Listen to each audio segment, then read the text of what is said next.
This is the Shanice Lewis Show, the #1 podcast for plus-size women. With your host, the queen of curvy conversation, Shanice Lewis.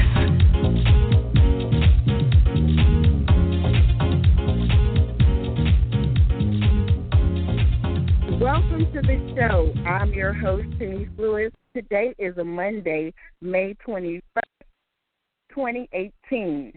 The Shanice Lewis Show is an official sponsor of Full Figure Fashion Week Media Day at the 10th anniversary of Full Figure Fashion Week, taking place in New York City on June 18th through the 23rd. You can read more about it on the blog at ShaniceLewisShow.com, and for more information about Full Figure Fashion Week, visit FFFweek.com. And make sure you're following this show's social media pages on Facebook at the Shanice Lewis Show and on Instagram and Twitter at Shanice Show. And make sure you subscribe to the show's iTunes, Google Play Music pages, or your favorite podcasting app.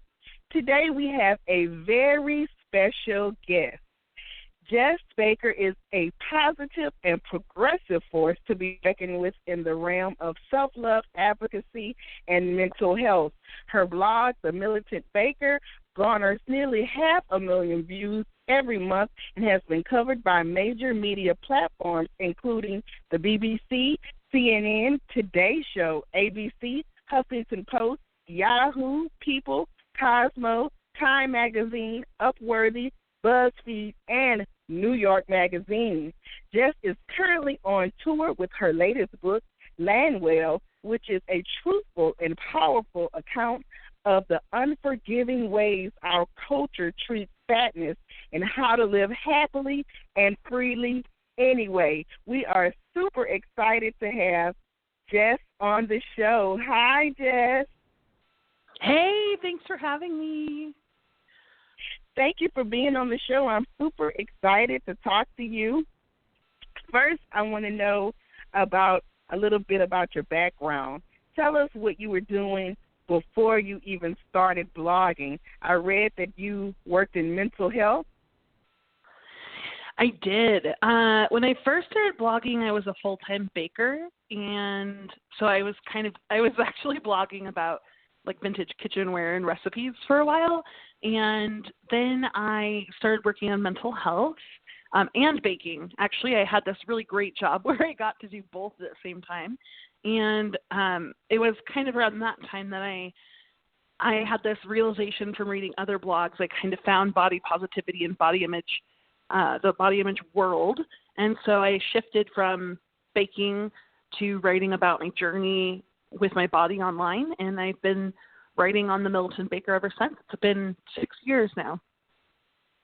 Do you think your background in mental health helped you with the work that you do today? Because having self-love and self-confidence is kind of a mental thing, right? 1,000%. And when it comes to dieting and recovering from that warped view of life in your body, as well as eating disorders and just, really they're all connected. Our mind and our body is connected. So it's important to have a conversation about both, not just one. So mental health is a huge part of it, and I'm really grateful. Now, your blog is called The Militant Baker. Now, how did you come about this name? Is it because you were actually baking, or because of your last name? Or is that really your last name? Is that a stage name? No, it's because I was a baker, and I had gone to this rally for reproductive rights in another city, and so I took a couple days off of work, and the chef that I was working with didn't know why I wasn't there the next day, and he was really concerned. And so when I came back, he was like, "Oh my God, I'm so glad you're back. I thought you got in trouble at the rally, and they hauled off our Militant Baker." And so he was just kind of like making a joke about how rowdy I am and me being their baker. And I was like, "The Militant Baker, that's so good." His name's Bruce. And I was like, "That's so good, Bruce. Thank you." And of course it didn't exist anywhere else. And I was like, yeah, I think I'm going to claim this. And it turned out to be the right choice. And then in 2012, when you started blogging, were your intentions to become this big influencer, or was it just an outlet for you originally? It was just an outlet. And I formed this really great community with all these small blogs, and I'm still in touch with a lot of them today. I had no idea that it would turn out to be something this big, but when I had those opportunities, I kind of ran with them, and I'm really glad I did. I've learned a lot. I've learned so much, and I continue to learn. So it's helping me personally, and I think it helps other people, and it was a happy accident, to be honest. And then in 2013, you created a photo shoot for your blog, remaking an Abercrombie and Finch ad. I'm messing up the name. You know what I mean. And it blew up. I know what you mean. So tell me, how did that blow up and just make your world go upside down? That was kind of the pivotal turning point where I didn't really expect it to be viral. I didn't expect for the whole world to pick it up and put it in all of their media, but they did, and it was a counter campaign to old comments that the CEO of Abercrombie and Fitch had said back in 2006, where he said that they don't make extra large clothing for women because they only want cool kids to wear it. And really, those comments didn't really affect me that much. I've heard those kinds of things my whole life, but a lot of my readers were really upset and sending me coverage, and I was like, okay, let's address this with a photo shoot. That would be really fun. And then it turned into this widespread, it made people really angry, and it made them really happy, and so it really went everywhere. And I realized then that I had an opportunity to do this full time if I put in the work, and I decided that's where I wanted to go. So it grew. I worked in mental health and did a conference and worked online all at the same time until I wrote my first book. And I was already working like 80-hour weeks. And so I was like, oh, man, something has to go if I'm going to write this book. So I left mental health professionally and worked for myself back then. And I've been working for myself ever since. Now, when you initially went viral, was it very overwhelming for you? Because you were, like you're saying, working a regular 9 to 5, and then all of a sudden you're on the Today Show and getting all of this comments on the internet. Was it overwhelming at first? Yeah, I think it was both really positive and exciting, and also really hard because I wasn't used to being that visible. And, as many people as it touched in a positive way, it also made a lot of people really angry. And so I became, I think, because when your visibility goes up, the trolling goes up. And so I kind of had to learn. It's been a process. I've been learning how to balance that ever since. And I don't have it perfected. It still is something that's really hard for me, but it has gotten a little bit easier since that initial explosion of coverage. Right. And you were able to use that viral moment and build a brand and a career. Now, how did you do that? Was there a blueprint that you followed, or somebody else that did this before you? Did you have a mentor? How did you know how to change this around into a career? That's such a good question. I didn't have anyone, and I had never seen anyone do anything like this before. And this was quite a while ago, before there were a bazillion body positive influencers. I think I was lucky because I had been writing about body image for a while before. So I had been writing about it. So I had some, back blogs for people to read. It wasn't the first time I'd ever talked about it. So I think that it just helped me further establish the blog, and I just kept taking opportunities and saying yes and trying things and failing and succeeding and figuring it out. I'm still figuring it out. There's definitely no blueprint for this, but I think now I have a pretty circle of friends and activists and bloggers and writers that, you can ask them now for advice and how did you do this and what worked and what didn't work. I'm so grateful for that now because that's only happened for me within the last couple years. So the first 4 were spent very I was just bumping around, really. Mm-hmm. It was kind of, you just messy, figured it out as you went along. Yeah, a lot of mistakes, live and learn. Right. So was Instagram a big, big part of growing your audience? No, that's only been a recent thing. When I wrote my first book, Things No One Will Tell Fat Girls, there was a resource section in the back of the book, and it had Facebooks to follow and Tumblrs to follow and blogs and books and no Instagram, because at that point, Instagram wasn't popular like it is now. And now, really, that's where I spend most of my time. That's where, people are settling. And so I wrote a blog post last year with 135, Instagram accounts to follow. But it's kind of a new thing for me. So I'm slowly building it. I'm really enjoying it. Stories are fun. I think it's a fun community, and I really enjoy just this whole setup of Instagram, to be honest. Mm-hmm. Now, do you feel there's a difference in the body positive community and the plus size community?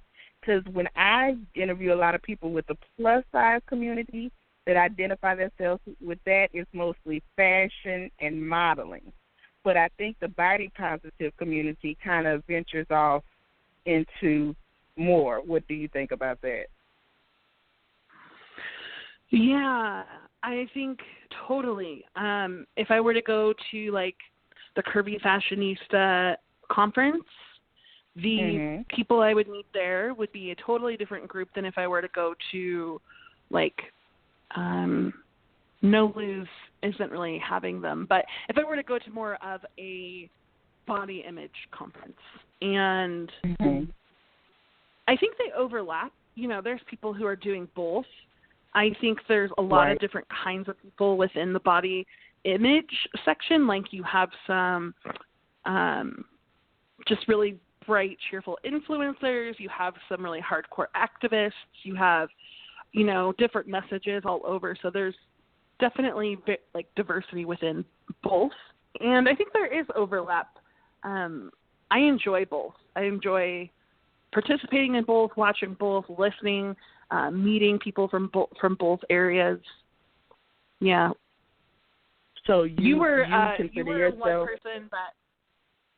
one person that I met because of the fashion world, and so that was really fun. Right. So do you consider yourself a part of all of the communities, or is it one that you identify with more?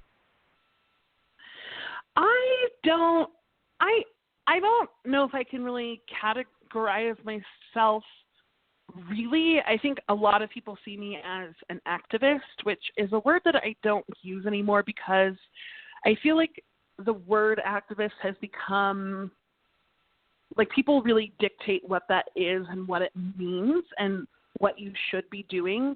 And I believe that people who do healing work or world-changing work deserve to be paid, and sometimes some people feel like in activism you can't be paid. I believe in all the voices, and some people disagree with that. So I kind of don't use activist, I don't use body positivity, I don't just do fashion, so I'm kind of nowhere. I'm kind of just my own thing. I'm just me. And I have my fingers in a lot of different pots, but I don't think I really fit 100% anywhere, and I actually am okay with that. That means that I'm doing what feels really good to me instead of trying to fit into a group, and that's definitely where I want to be. I also have written books, but I also still enjoy blogging, so I don't really fit into 100% blogging. I don't really fit in just the writer, author atmosphere. I don't know where I fit, to be honest, but that's okay. Yeah, you're creating your own lane, which is awesome. Thank you. I am just trying to do the best I can, and I definitely try and learn more every day. I try and take care of myself and help as many people as I can, and whatever that is, turns into, looks like, is kind of just what it is. So let's talk about your new book out called Landwhale. Tell us how you came up with the title for this book. I had a few options for my publishing company. They really liked that one, and I love it too. I love it with the cover, which is me in a polka dot swimsuit on the beach, and it's an insult that people have used since I was, a preteen probably. You know what? 5th grade, I was called a hippo. So 5th grade is when the name calling started. But I've been called animal names my whole life, and so it's kind of a reclamation and like a middle finger to people calling you ridiculous names. And it's a reclamation of, for me, I reclaimed the word fat as a neutral descriptor and kind of took the bite and the venom out of that years ago, and reclaiming Landwhale and talking about how awesome whales actually are, as well as all of the other animal names that I've been called, was kind of another cheeky step. And I love it. I think it's really fun. I think it makes people want to pick it up and just flip through it. And yeah, I'm glad we landed on that one. So how does this book differ from your first book, which was Things No One Will Tell Fat Girls?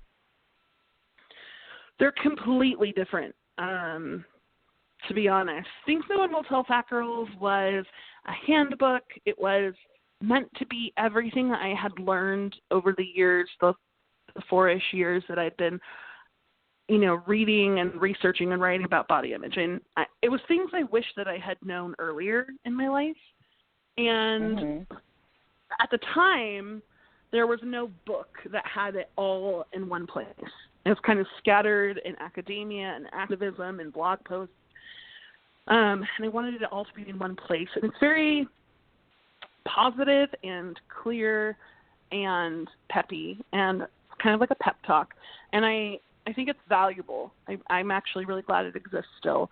Landwhale is completely different, where it's kind of me saying the more I learn, the less I know. And I don't have all the answers. Life is messy. Here's my experiences. Take from them what you will. And hopefully people feel some solidarity. I talk about a lot of stuff that people don't want to, like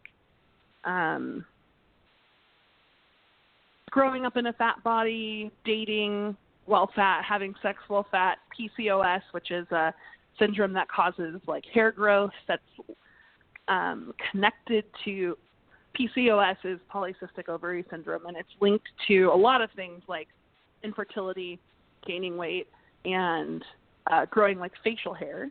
And so that's something that's like really hard for people to talk about. So I wrote a whole chapter on that and just really opened up in a way that was scary for me. And I know that when you share the scary things, those tend to help people the most.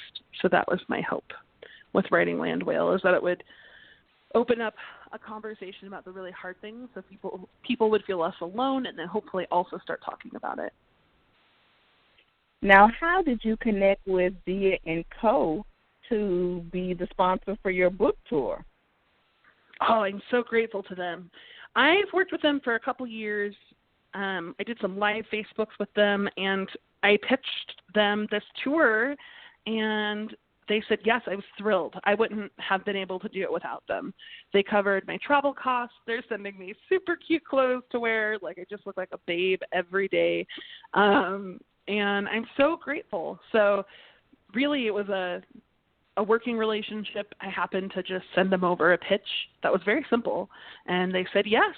I'm so grateful because meeting people is what I love. I love to be with people in the same room. It's so different than being online with communities, hearing their stories, answering questions. We're doing panels at each stop, so there's other fat babes that are, we're all kind of having this discussion around fat bodies, and it's just been great so far. And I saw on your website that to finance a book tour was one of your 2018 goals. That's right. And honestly, I didn't think it was going to happen because I had pitched it to a few other companies, and they were like, oh, we're not doing that right now. And I was like, okay, like I'm going to be open to the possibility of this not happening. And then Dia and Co. came in, and I was so excited. So yes, check that one off my goal list. Yeah, now congrats to that. Now, you just mentioned when you go to different cities, you have special guests and panels. So how did you go about picking the women who were spotlighted in each city? That's a great question. I wanted them all to be, everyone I talked with to be a fat babe, to identify as a fat babe, because even though this memoir is written, it's a white plus size middle class woman writing a memoir. There's a lot of concepts that kind of travel over, identities and intersections, and so I wanted there to be diversity within the panels, and I wanted everyone who was there to identify as a fat babe. And I think there's a mix of, so I'm going to Los Angeles next. And there's some great people going to be there. Saucy West, I think she's a model who also does activism. Laura Luna has a lot of academic background. And who else is going to be there? Bevan Brand-Landingham, who does Fat Kid Dance Party. She's going to be our moderator. And I just think it's going to be a lot of fun. And I noticed that it looks like you included a woman of color on every stop in every city. Now, was that on purpose? Yes. Yeah, definitely. I mean, I think that it would be a huge mistake to not have all voices present. Also, everyone kind of has a different background. Like, some people are academics, some people are community social workers, some people are online activists, some people are models. So we have all kinds. In Seattle, we had someone who writes for The Stranger and is a very radical fat activist, and then we had another person who writes a lot of zines and did she did the Little Book of Fat Babes, and very different personalities, and it's fascinating when you go because you have no idea what to expect. Panels could go anyway. and they've all been different, very different, and that's really what I wanted. So it's working so far. We'll see. There's 3 left. We have Los Angeles, we have Cleveland, and we have New York City, and we'll see how all of those go. But so far, it's been great. And I think having a diversity of body sizes, of race, of ability, of background, I think that's all really important when you're having these discussions because, I wrote the book, and so that my information's kind of out there. So I wanted to have a little bit more added to the conversation. And I don't have all the answers, so I really wanted to hear everyone's suggestions as well. Yeah, and I think that's awesome that you did that with your platform, spotlighting other women in different cities with your platform was awesome. And a lack of diversity is an ongoing conversation in the plus community, not only, at events, but in advertising, brands that choose influencers to work with. Diversity is something that really needs to be worked on in our industry. 1,000%. And I said that twice already, but I just agree with everything you're saying. Yeah, absolutely. And to be honest, there's people out there doing the work that are much smarter, more advanced, have more to say than I do. I have the platform I do because I worked hard, but also because I have an extraordinary amount of privilege. And the general public, or at least sections of it, are willing to listen to me. And so I can use that platform to amplify voices that are doing better work than I am. And so really it's an honor to have all these people with me and join me because they offer so much that I was just in Seattle, or it was Portland. I was just in Portland, and somebody in the audience asked me this question that honestly, I've never been stumped by an audience question before, but I was completely baffled by it. I didn't know how to answer. And I was so grateful for Samantha, who had joined me on it was her and I having a conversation. And Samantha Peterson's a poet, And she just jumped right in with this beautiful answer that I would have never been able to come up with. And I was so grateful she was there and it wasn't just me. I would have ruined everything. Well, awesome. So your next stop is at the Plus Bus in Los Angeles with my friends Marcy and Jen out there. So are your tour stops are not in just bookstores? You're going to all different types of places for these events? They've mostly been bookstores. Because we were planning so late, we really put this together last month. Bookstores were just booked out to August. And so a lot of the places were just not available. And LA was one place where we were kind of struggling to find a place to host it. And I really wanted to go to LA because there's so much happening there and so many amazing people. And Marcy had reached out to me about doing an event. And I was like, oh my God, this would be the perfect place. So I'm thrilled to be doing it at the Plus Bus. I think the intersection of fashion and clothing and Tia & Co. and Landwhale is just going to be brilliant. Yes, I wish I could fly out and be there. I'll be there in spirit. So are you looking for people to host more of your tour stops, any more dates in the works, or after this is the tour is over? I think it's these 3 stops and then I'm good. It's a lot of traveling and 3 hours sleeping nights. You know, it's exhausting. It's worth it, but it's exhausting. So we kind of booked them all in May. Mm-hmm. You know, campaigning, but probably not traveling as much. Right. Well, you wanted to do everything in 1 month on purpose instead of spreading it out across the summertime? Looking back a little more, it seemed like a good idea at the time. Oh, sorry. Looking back, I think I should have spread it out a little more, but it seemed like a good idea at the time. Well, you live and you learn, and you say you're learning as you go. That's right. Yep. Next time, definitely a couple months spread out. Yeah. So what is your ultimate goal as someone who is trying to change culture's perception of plus-size women? Well, that's a huge question. I think I've really decided to dedicate my time to empowering fat people. My audience tends to be plus-size women that are about 30-ish, 20, 30, 40. And that happens to be my readership. But I really want to empower people to fight back against fat bias and fat phobia. And so I don't spend a lot of time trying to educate people who don't want to know about it, who are really anti, fat acceptance. Those are not the people I want to talk to. I'm not really here to try and convince people who are committed to hating fat people. So instead, I spend my time offering tools and resources and stories and solidarity to people who are also going through what I'm going through and building them up so they can kind of fight on their own as well. And I feel like that's a really good use of my energy.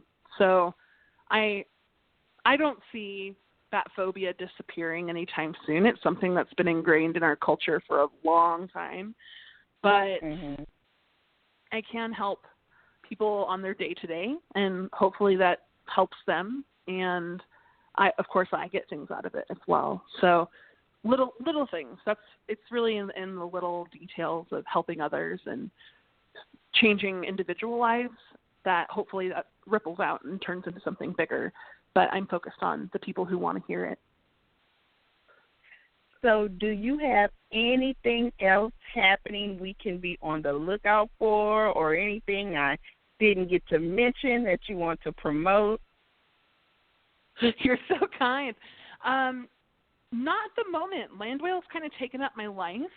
I'm enjoying it. I'm looking to expand the Militant Baker in the fall and kind of direct it towards some things I love, like traveling and more body liberation.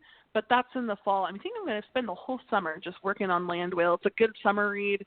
I want to see more pictures of babes in bathing suits, and so that's kind of where my head is right now. And once it's kind of over, it's over. So I'm going to try and enjoy it while it's happening. Right. Well, tell us your official website, how we can keep in touch with you, and your social media pages as well. Sure. So my blog is themilitantbaker.com. And at the very top of my blog, there's all of my social media icons. So you can follow me there. But I'm most active on Facebook and Instagram. I'm the Militant Baker on both. And if you wanted more articles and kind of good reading, I would suggest Facebook.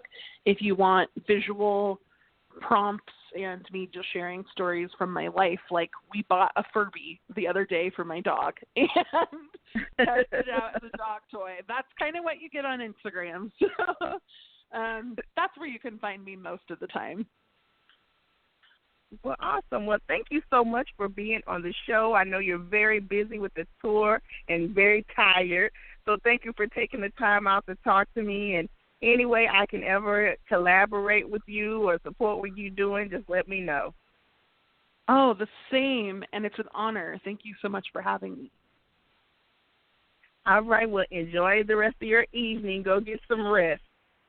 Okay, thank you. Take care. All right, bye-bye.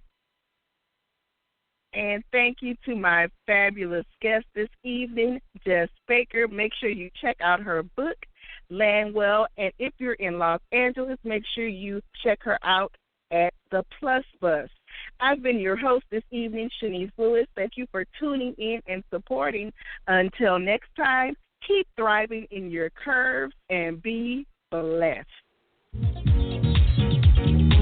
You've been listening to The Shanice Lewis Show. For more info about the show, visit ShaniceLewisShow.com.